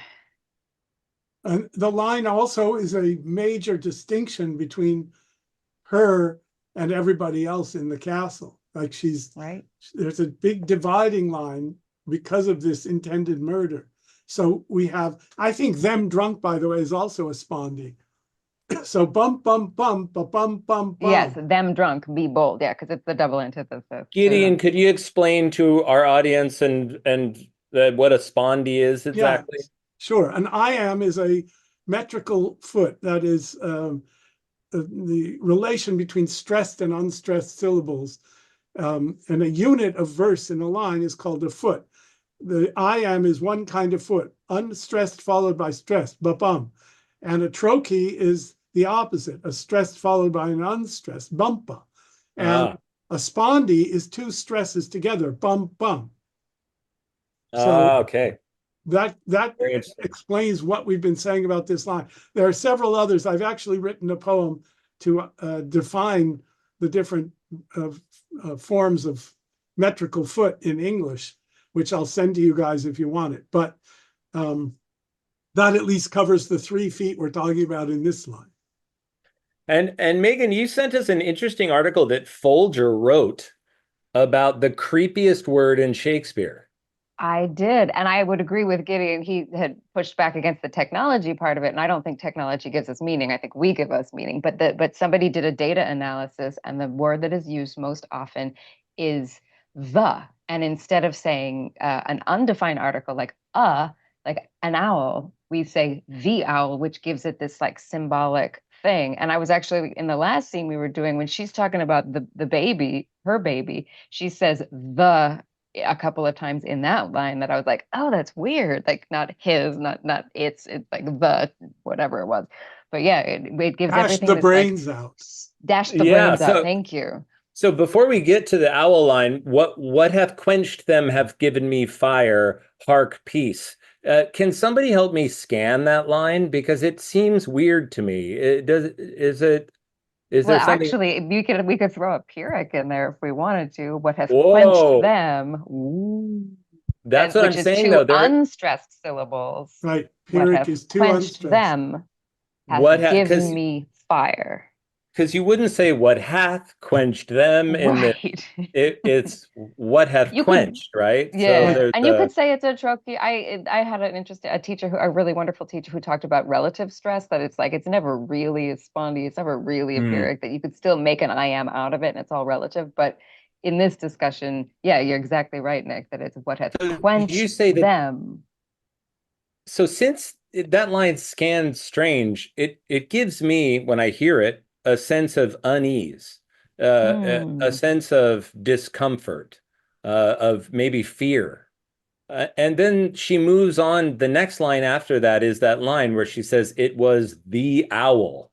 She did not an owl, or not just any owl. It's the owl. The fatal bellman. Yeah. The fatal bellman. So through that scansion, Shakespeare's setting up that next line. It seems to me this is the creepiest speech. I think. I think that this is really terrifying. All the stuff. Sorry, can you just read that whole little speech again for all of us? Wait 1 second. Oh yeah. I want to say that there's a difference between hark and peace.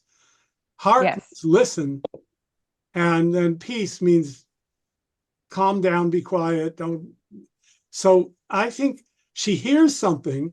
What hath quenched them hath given me fire. Hark, and then okay, peace. Yeah, the hark takes her out of it. And I think that all these, you were talking about, Nick, the stressed syllables, and I just like threw a scan in there, and it's really like quenched them, give me fire, or all hark, peace, they're all stressed. Yeah. That she's in this like zone, and then I hear, she hears the thing. Oh, and then she comes up with this, and the piece isn't just the piece of like, oh, don't worry about it, or oh, shut up. It's the piece of like, oh, now I have this, I'm going to conjure up that this is actually a good omen for us, that it was the owl that shrieked the fatal bellman. That's good, but I also think that that it was the owl is the answer to hark. Right. Yeah. Oh, yeah. But as opposed to like rushing it, might do. Oh, it was the owl that shrieked. Yeah. No. It's like, oh no, it's actually spooky midnight. It's a bad omen for Duncan. Right. Yeah, it's frightening. The language itself is terrifying. That's so cool. Scary poetry. Shriek and fatal. I mean, what's cooler than scary poetry? It's like this is where Edgar Allan Poe came from. Right. It's awesome. Oh, sorry. Go ahead, Mark. No, I just want to do a nerd check-in. So I go through and I always you can't see it really, but I put all the caps from the folio in blue, and I just wanted to share with you what the caps are on this one. It's owl, bellman, doors, grooms, snores, posits, death, nature, and then a little bit later, daggers, father, husband, and then it goes on. But almost all of the nouns. Yeah. Wow. And I always like to kind of run that through what's scanning as well, because I feel like, you know, I always just like having that mental highlighter on those words. And I think it does emphasize the formality of the Fatal Bellman, I think. Yeah. Oh, wow. That's so great. I love that. That's so interesting. I really like how she says he is about it too. There's something scary about that. Yeah. It feels like the Hounds of Baskerville kind of, or there's a Mhm. sense that there's a something out there that's terrifying. Um, yeah. Could you just read it again just for Yeah, me? Because it's so awesome. absolutely. And then Mark, we'll go on from there if that's okay. We can take our sweet time. All Let her right. rock and roll. That which hath made them drunk hath made me bold. What hath quenched them hath given me fire. Hark, peace. It was the owl that shrieked, the fatal bellman which gives the sternst good night. He is about it. The doors are open, and the surfeited grooms do mock their charge with snores. I have drugged their possets, that death and nature do contend about them, whether they live or die. Who's there? What? Ho! Alack, I am afraid they have awaked, and 'tis not done. The attempt and not the deed confounds us. Hark! I laid their daggers ready, he could not miss them. Had he not resembled my father as he slept, I had done. My husband. I have done the deed. Didst thou not hear a noise? I heard the owls scream and the crickets cry. Did you not speak? When? Now. As I descended. I, Hark. Who lies at the second chamber? Donalbain. This is a sorry sight. A foolish thought to say a sorry sight. As one did laugh and sleep, and one cried murder, that they did wake each other. I stood and heard them, but they did say their prayers and address them again to sleep. There are two lodged together. One cried, God bless us, and Amen the other, as they had seen me with these hangman's hands. Listening their fear, I could not say Amen when they did say God bless us. Consider it not so deeply. But wherefore could I Let's not pronounce Amen? let's stop there. You guys are cooking, and I'd like to keep going, but there's so much to talk about that's happening here. You know what? I'm hearing some interesting things though. There's a different placement of the consonants in Lady's speech than what's happening in Macbeth's speech. Do you see that, Gideon? Is there he sounds like more lyrical, like he's reeling in a way that she's more staccato and more there's more sort of forward consonants happening. I don't know if it's just the readings that I'm getting, or if I'm hearing that from the characters. I'm not entirely sure what distinction you're making. So say that again. I hear a difference in the sound of the words that come out of Macbeth's character. Yeah, I got that, but what difference are you hearing? I feel like there's a different, more forward consonants, Meaghan, from Lady Macbeth, and more vowel sounds, and it could just be the actors that I'm listening to, but more more open vowels from Macbeth in the poetry. Maybe we go back again and let's just look at Lady Macbeth's "Alack, I am afraid they have awakened" speech. Sure. Alack, I am afraid they have awaked, and 'tis not done. The attempt and not the deed confounds us. I hear a lot of T's and D's going on Yeah. in there. You know what I mean? A lot of Yeah. D's in both of them. Yeah. Yeah. And then Yeah, he K, comes in, yeah. Perk. I laid the daggers ready. It's very direct in a way. Like I'm not sure how to describe it, but And then you get the opposite with resembled father and slept. Right, exactly. Yeah, that's interesting. So there's a definite change with that line. It's so interesting to me. We talked about this last week that Shakespeare threw that piece of humanity in for her. Yeah. It's a foreshadow, in fact. World of the relationship with her father. It's a foreshadowing, in fact, of what's going to happen to her, because it's precisely her humanity that drives her mad because she can't get rid of the guilt. Fascinating. And I just love that they're both still people, like they're Right. human, you know, like as much as she's sworn, you know, her oath to be unsexed and he's a battle-hardened warrior, like they're people doing terrible things. Yeah, I would say, Meaghan, could you read that section once and then give us like something different on had he not resembled my Yeah. father? You know what I mean? Yeah, Yeah. and can I just, before you do it, challenge you to make the he different from he. You know, it was the first time I had heard it. When I said it that time, I was like, oh, right, she's not using anybody's names. It's two different people. Yeah. Yeah, thank you. Oh, interesting. Wow, yeah. I laid their daggers ready. He could not miss them. Had he not resembled my father as he slept, I had done. My husband. I have done the deed. Didst thou not hear a noise? I heard the owl scream and the crickets cry. Did not you speak? When? No. Now, as I descended? I want to stop you because I just want to say, Mark, that was so great right there. What you took those monosyllabic words and you took your time with them, and then the second phrase was quicker and more direct in a different way. And the balance of those two things are just his entire character. And I really enjoyed that. Great read. Sorry. Yeah, thank you. And the whole play is contained in that line. That's right. I've done the deed. whole Uh-oh. Uh-oh. That's funny. Right. From where? I have done the deed. Oh, okay. Can you just start from I have done the deed, and we'll Sure. just keep going a little bit? I have done the deed. Didst thou not hear a noise? I heard the owl scream and the crickets cry. Did not you speak? When? No. As I descended. I, Hark! Who lies in the second chamber? Donalbain. This is a sorry sight. A foolish thought to say a sorry sight.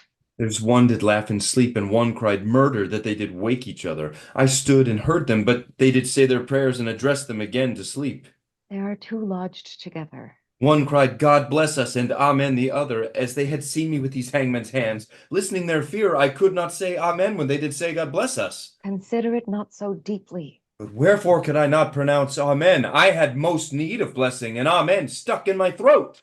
These deeds must not be thought after these ways, so it will make us mad. Thought I heard a voice cry, sleep no more. Macbeth does murder sleep, the innocent sleep, sleep that knits up the raveled sleeve of care, the death of each day's life, sore labor's bath, balm of hurt minds, great nature's second course, chief nourisher in life's feast. What do you mean? Okay, let's stop there, you guys. Before what I think, since we're at the end of our session now today, and I would hate to end on a working note because I really like to hear you guys perform it a little bit before we close out. So could we keep these things in mind, and we'll start back from the top? Gideon, do you mind? And then we'll just let them barrel through this scene. That's funny. Fine. The only thing I would say, Mark, is that in line 35, innocent sleep and so on, just discover each of those things as a new wave of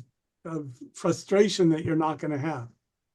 That was my only note there. So yeah, fine. Go ahead. Awesome, you guys. Keep all the things in mind that we said and have a great time. Yeah.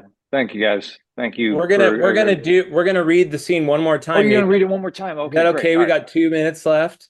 Sorry, I came down to the stage too quickly. I'm sorry. Let me run back to another darkened seat.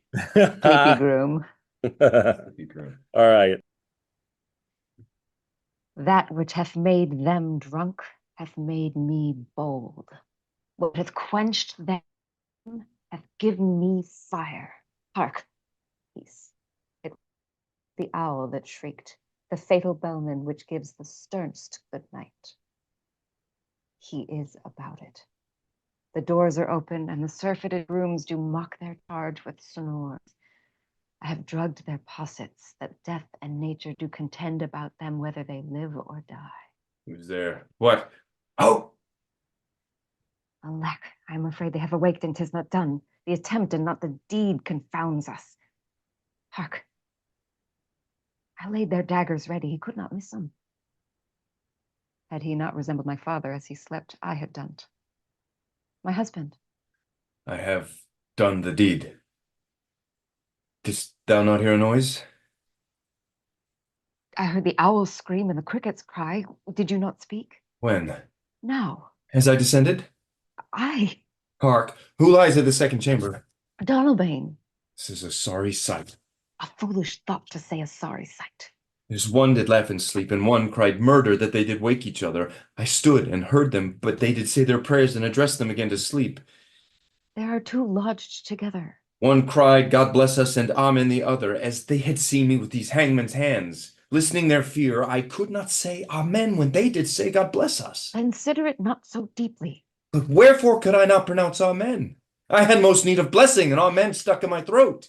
These deeds must not be thought after these ways, so it will make us mad. Methought I heard a voice cry, sleep no more.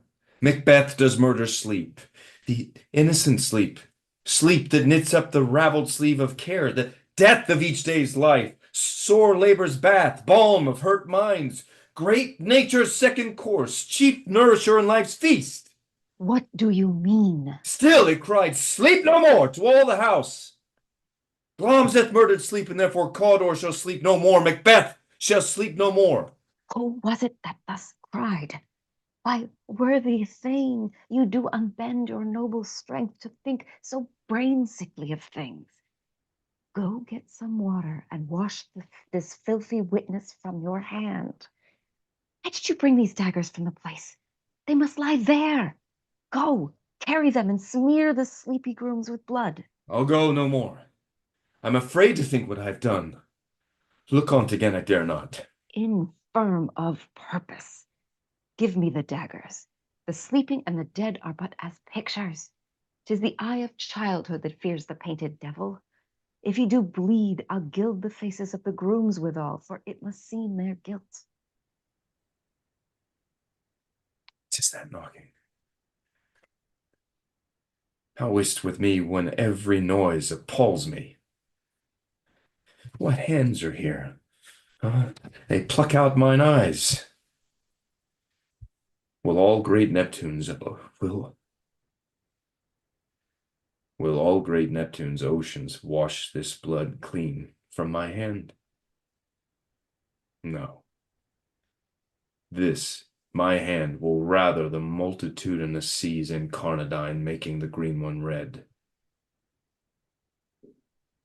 My hands are of your color, but I shame to wear a heart so white. I hear a knocking at the south entry. Retire we to our chamber. A little water clears us of this deed. How easy is it then? Your constancy hath left you unattended. Hark, more knocking. Get on your nightgown, lest occasion call us and show us to be watchers. Be not lost so poorly in your thoughts. To know my deed were best not know myself. Wake Duncan with thy knocking. I would thou couldst.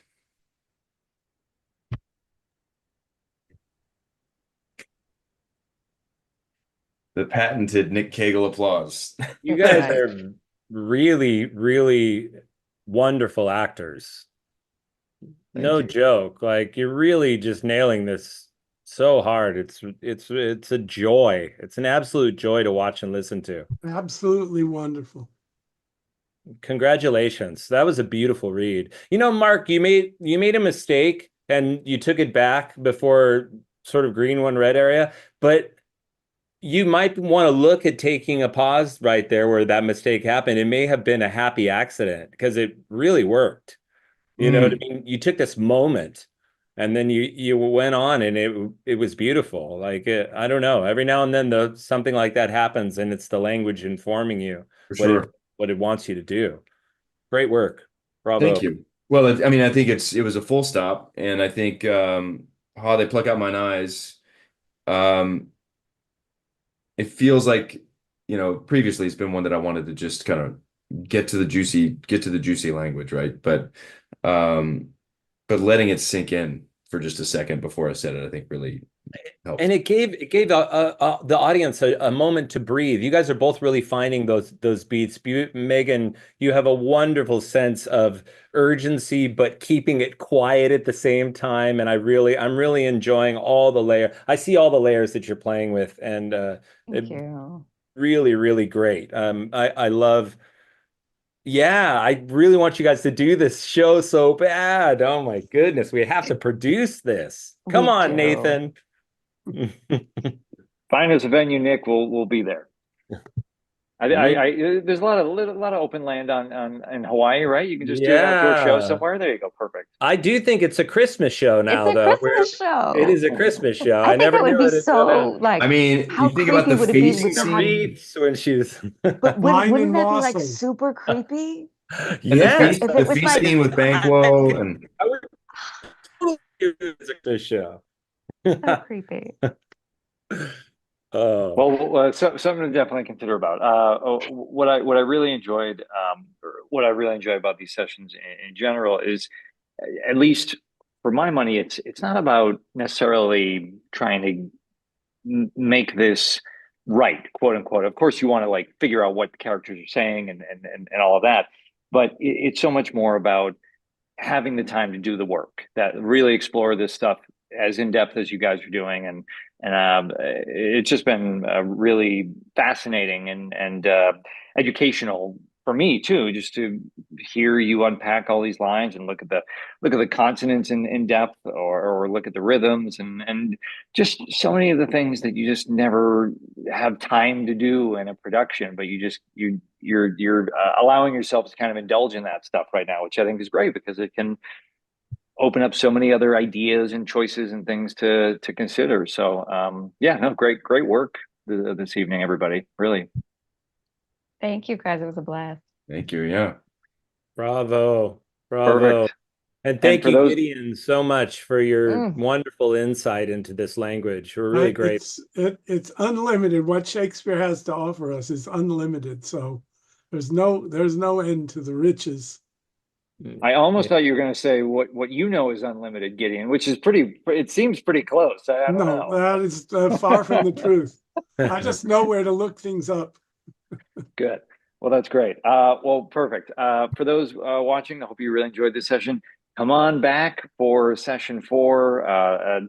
While we call it the final session, it's not a final performance. There's nothing definitive about anything people are doing. It's just the next step in the process, and where everybody's at with their work. But I think it'll just continue to blossom and get richer and deeper, and hopefully you'll continue to enjoy and learn things about these scenes. So yeah, thanks for another great session tonight, and we'll see you guys back here next week. See you next week. Bravo, everybody. Thank you, guys. Good work. Good work. All right.